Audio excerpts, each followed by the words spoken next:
कलयुग केवल नाम आधारा, सुमिर सुमिर नर उतरहिं पारा। अर्थात कलयुग में बस नाम जप ही मुक्ति का आधार है। नाम जप करके ही इस भव सागर को पार किया जा सकता है। इस सत्र में महाराज जी ने बतलाया कि किस प्रकार शास्त्रों में वर्णित इस पद के बार बार उच्चारण से मनुष्य 84 लाख योनियों के बंधन से मुक्त हो जाता है और परम आनंद को प्राप्त करता है। सहज में आनंद की वर्षा करने वाली। अब ये सहज शब्द से हमारा परिचय नहीं तो लगता है बिना क्रियाओं से क्या हो जाएगा। जैसे कोई कहता है कि क्रियाओं से क्या हो जाएगा, हमने विचार करके देखा है सत क्रियाओं से बुद्धि पवित्र होती है, असत क्रियाओं से बुद्धि गंदी होती है। गंदी बुद्धि का गंदा निश्चय होता है, पवित्र बुद्धि का दिव्य निश्चय होता है। बस इतना हुआ क्रियाओं से। और बुद्धि का जब परमात्मा स्वरूप में निश्चय होता है तो बुद्धि बुद्धि नहीं रह जाती, वो कृष्णाकार हो जाती, भगवदाकार हो जाती। यहीं से परमानंद की अनुभूति प्रारंभ होती है। जो क्रियाओं से बुद्धि को पवित्रता मिलती है वो साधु समागम से एक क्षण में मिल जाती है। विश्वसनीय श्रद्धावान एक क्षण में अपनी बुद्धि को उतना पावन कर लेता है जो बहुत वर्षों तक तीर्थ और सत्क्रियाएं की जाए तब बुद्धि पवित्र होती, वो साधु समागम से एक क्षण।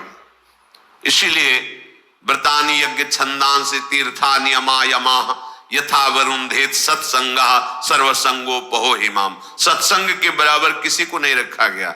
व्रत नियम तीर्थयाटन वेदों का स्वाध्याय दान पुण्य ये सब एक तरफ और साधु समागम एक तरफ। एक क्षण में बुद्धि को इतना पावन कर दे कि वो प्रभु प्यारे लगने लगे, अपने दोष अपने को चुभने लगे, असहनीय हो जाए। ये साधु समागम का ये आशीर्वाद है, ये कृपा है, ये फल है। मांगने की जरूरत नहीं है। आप श्रद्धा विश्वास पूर्वक साधु समागम करें तो ये आपके अंदर आने लगेगा। ये जो हमारे अंदर क्षोभ पैदा होता है किसी भी विषय से, ये अज्ञान से होता है, ये किसी के आशीर्वाद से नहीं मिटेगा। बड़ा आश्चर्य लगता है कि समझते नहीं। आप आशीर्वाद दे दो हमारा मन शांत हो जाए, कोई आशीर्वाद नहीं है। भ्रम में मत फंसना, बात समझना पड़ेगा। आपको विवेक के द्वारा आपको अपनी बात काटनी पड़ेगी तब आपको शांति मिलेगी। तात्कालिक शांति, जैसे कोई बहुत थका हुआ पथिक आया वातानुकूलित कक्ष में बैठ गया तो उसको तात्कालिक शांति मिलती लेकिन स्थायी नहीं। ऐसे ही आप संसार से भटकते हुए जले हुए अशांत आए, संत महात्माओं के दर्शन की सभा में बैठे, आपको एक शांति मिली, स्थायी नहीं है। ये स्थायी तब होगी जब उनकी बात मानकर आप अपनी बुद्धि को उस मार्ग में चलाएंगे। ये प्रभाव तात्कालिक है। आपको ये जो आनंद की अनुभूति, एक शांति, एक विशेषता, ये प्रभाव है यहां का। लेकिन ये प्रभाव स्थायी बना रहे असंभव, क्योंकि त्रिगुणों का चक्र चलता रहता है, सतोगुण रजोगुण तमोगुण, ये हृदय में चलता रहता है। जब तक आप उपासना के द्वारा त्रिगुणातीत नहीं हो जाते तब तक ये प्रभाव स्थायी मत मानना। आंसू आ सकते हैं, रोमांच हो सकता है, तो प्रेम लक्षणा भक्ति थोड़ी हो सकती है। वो तात्कालिक सतोगुण का प्रभाव है आपके अंदर। ऐसे वायुमंडल में बैठे हैं कि आपको भागवतिक आनंद की अनुभूति होगी। इसे स्थायी बनाना है तो जो उपदेश है उनको जीवन में धारण करना है। वो आचरण, भगवत स्मरण, भगवत सेवा, भगवत चरणारविंद का आश्रय, ये आपको त्रिगुणातीत करेगा।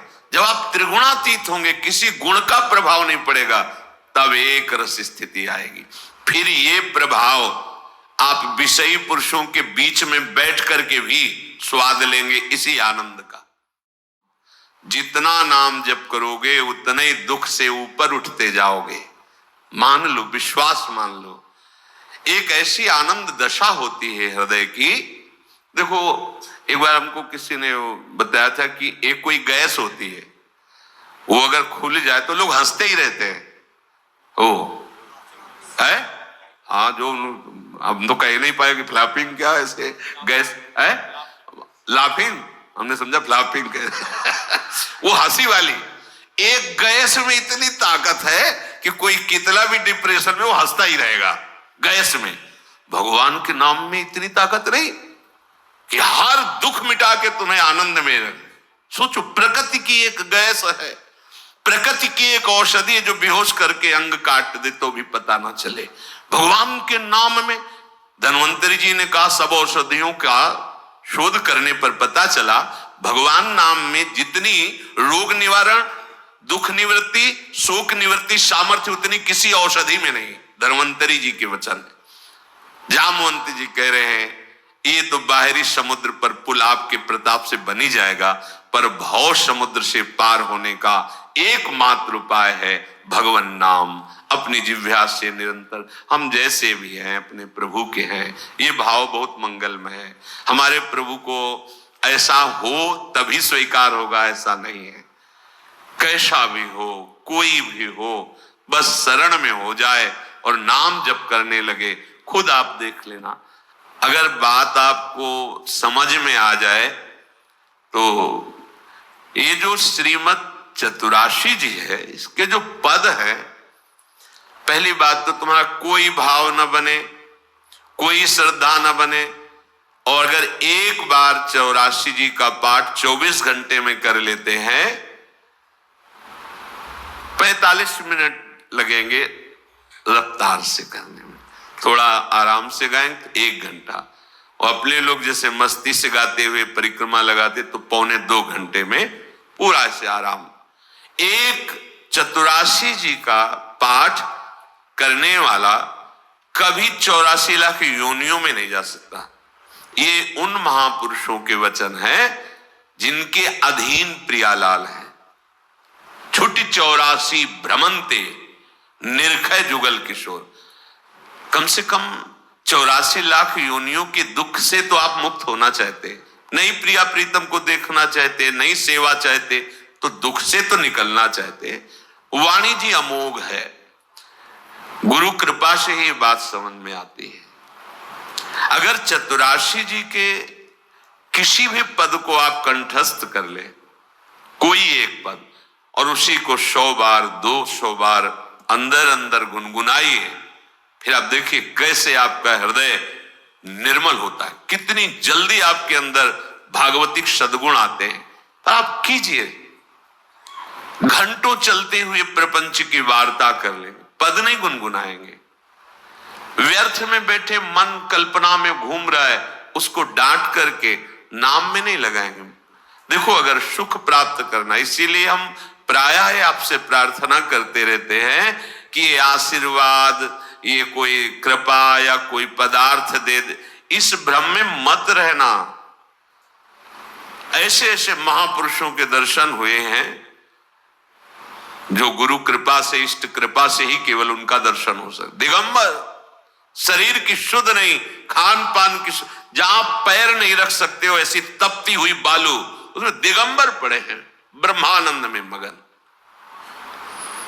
आप जब तक अपने आप को सतमार्ग में नहीं लाएंगे, भजन में नहीं लाएंगे, असत मार्ग को त्यागेंगे, कोई सुखी नहीं कर सकता, कोई सुखी नहीं कर सकता। ये बात अंदर बैठा लो। कौन काहू के सुख दुख कर दाता, निज कृत कर्म भोग सुन भ्राता। इसलिए शरीरम श्री वृंदावन भुवि सदा स्थापे, मनः सदा पार्श्वे वृंदावन रसिकयोर नस्य भजने। आहा, जो युगल सरकार के भजन में रसिक जन डूबे हुए हैं, मन उनकी आज्ञा में दे दीजिए। अर्थात जैसा वो उपदेश करते हैं वैसे ही मन को चलाइए, तो निश्चय भजने, वो भजन में समर्पित हो जाएगा। वचस्तत् केली नाम नवरत गाने रमय तत्। वाणी से उनकी केली रस का गान, बड़ा सुख मिलता है श्यामा श्याम को। सबसे बड़ा सुख मिलता है जब उनकी लीला का गायन करके सुनाते हो। जैसे आप गा रहे हो, आज निकुंज मंजु में खेलत, नवल किशोर नवीन किशोरी, अति अनुपम अनुराग परस्पर, सुना भूत भूतल्प। ये जोरी मुस्कुराती है प्रिया प्रीतम की। बस ये जहां प्रसन्न भये तो क्या होता है, जब राधिका श्याम प्रसन्न भये तो नित्य समीप सुख खींच ले। बस हमारी बात बन गई, हमारे मन को समीप। तो किशोरी मातमानम किमिश कुमारी नुकले, श्री लाडली जी के समीप उनकी सेवा की भावना और भाव देह दोनों प्राप्त हो जाता है। जब लाडली जी घसीट लेती है तो सेवा की भावना और सेवा जिससे संपादित होती, वो देह, जो सेवा संपादन की देह है, वो सच्चिदानंद है, पार्थिव देह नहीं, जन्म मरण वाला मलमूत्र बनाने वाला शरीर नहीं, चिदानंद देह। तब वो देख पाता है जो यहां श्रीपाद के सदा पार्श्वे, वो देख पाता है अपनी प्राणेश्वरी स्वामिनी के पार्श्व में विराजमान। कैसा अद्भुत सुख। पर वचस्तत् केली नाम नवरथ, नवीन नवीन सुख का अनुभव होना चाहिए, तभी मानना हृदय निर्मल हो। एक पद को 100 बार गा रहे तो हर बार आपको नया रस मिल रहा है। नाम जब पे हर बार नया सुख मिल रहा है नाम से, राधा राधा राधा, हर बार एक नया अनुराग पैदा हो रहा है नाम के प्रति, नई आसक्ति पैदा हो रही है। कथा पीयूषादौ श्रवण युगल प्रीति विकलम। जब आप प्यारे जू की रूप माधुरी, गुण माधुरी, लीला माधुरी सुनेंगे तो कह रहे प्रीति विकलम, निश्चित ऐसे प्रेम विह्वल कर देने वाली वृत्ति पैदा होगी। ये काम क्रोध लोभ मोह मद मत्सर, ये राग द्वेष मान अपमान दुख सुख, ये छू ही नहीं जाएगा। आप इतनी ऊंचाई पर होंगे आपके हृदय की भूमिका कि आपका स्पर्श नहीं कर सकते हैं। ये हुआ आशीर्वाद, ये हुआ संत समागम, ये हुआ मनुष्य जीवन का परम लाभ।